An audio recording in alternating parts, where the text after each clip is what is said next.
Hi, my name is Joni. I am a licensed mental health counselor. I work with personal counseling service, but I have an office here at 305 Oliver. I'm Pastor Donnie Whitlow, and I also have an office here at 305 Oliver. I'm one of the pastors here on staff, and my job is care pastor, and I do a lot of counseling here. For the next few minutes, Joni and I are going to talk about some of the stigmas of mental illness and maybe specifically anxiety. Can you? Yes. I hope so, because I am one and I do.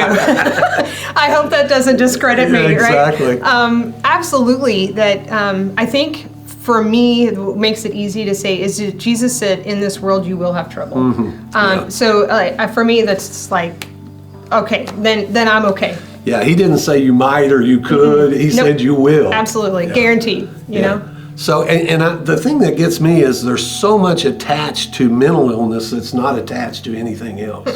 Like if you have a heart disease or you broke your arm, nobody questions that. Or nobody questions Like, whether or not you should put a Right. cast on it or take your medication. Right. So, yeah, I'm with you 100%.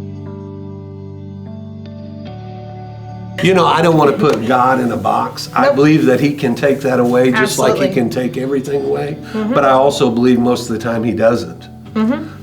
So when I say, can I pray it away, or just the classic term is, oh, honey, just give that to God and it'll be okay. Right. What comes to your mind when you hear that? I mean, I do believe you can give it to God. Here's the problem. People don't. It's not that God can and won't all the time. It's that people don't give it up. Like they want to say, here, I want to give this to you, or I want you to take this anxiety away, but I want to keep doing the things that cause anxiety. Yeah. Right? Or the doctor prescribes me medication and I won't take it. Right. Yeah. So, or you know, like if you keep doing it and it causes problems, then stop it. And if you don't stop it, maybe that's something that we need to talk about. Now, I'm not saying that in all situations that it's behavioral that causes us to have to experience depression, anxiety, or whatever. Sometimes there truly is just an overproduction or underproduction of certain chemicals in the brain, and that'll cause us to experience this. And I don't mean this in any other way than what it is. The answer is not always just God. There has to be other things. There has to be talking to someone, talking it out.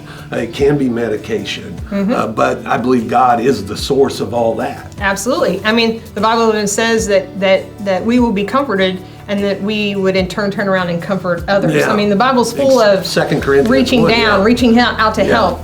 You know, if that wasn't purposeful, then it wouldn't tell us to do it. Yeah. I'll let you take that I one. certainly hope not, because I'm going to go back to what you were saying. If that's the truth, then I'm less than a man. Right. So yeah, that's another stigma of a lot of people. They'll just say, oh, just suck it up. Why don't you just get up and go on with your life? Why are you laying there wallowing in it? What's wrong with you? Right. A man doesn't worry. Nothing should bother you if you're a real man. Yeah, and that's that. I think that's the key. Yeah. And that's the one I struggle with, because I'm not sure I am. I'm trying to wonder what's the other part. Like, if you're not a real man, then you're exactly. But yeah, that's a falsehood. Yep, I agree. For sure. I agree, absolutely. They will mimic one another.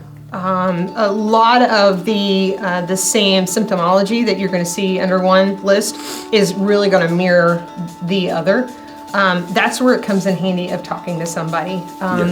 It kind of really, it doesn't matter what it is, just that you recognize there's something not right. I recognize that my life is disrupted because of this or these symptoms.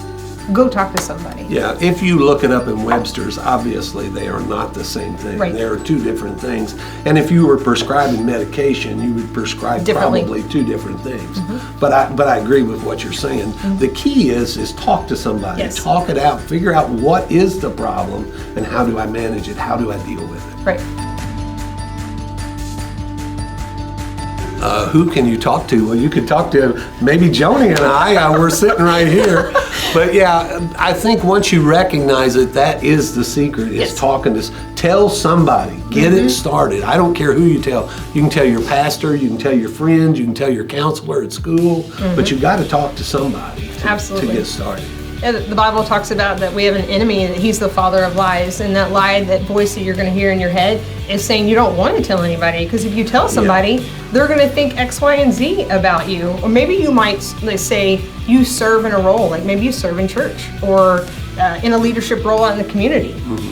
If you say or admit to somebody that you have an issue, does that discredit you and your ability to you know? Exactly, yeah. And the thing of it is most people have a misconception of what it's like of coming to Joni or Donnie and what that's going to look like. I have a couch, but we don't like mine. That's exactly right. Right? Absolutely, yeah. So, I think it's just the most important thing is telling someone and beginning the process of talking to them. It's just conversation. Yep. Yeah. If you have more questions or you want to talk to Joni or I or anybody, another counselor, there's a link and you can click on that link. There's some other videos and there's a way that you can contact us. We'll see you soon.